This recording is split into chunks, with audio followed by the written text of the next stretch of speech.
ვამბობთ, რომ ამა თუ იმ ადამიანთან ცხოვრება ოჯახში თუ სამეზობლოში თუ სამეგობროში თუ სამსახურში არის რთული.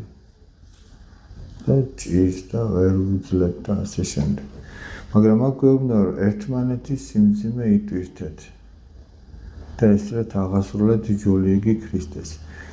ჩვენი მხრიდან ვუყურებთ, რომ ის აუტანელია. მაგრამ ჩვენ მისი თვალებითაც უნდა შევხედოთ ჩვენს თავს და რამდენად ვართ ასატანი მისთვის.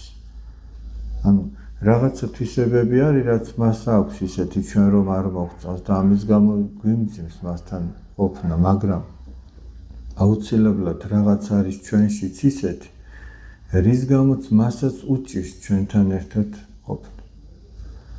და იმის გამო რომ მანაც მოითმინოს ჩემი ნაკლი, მეც უნდა მოვითმინო მისი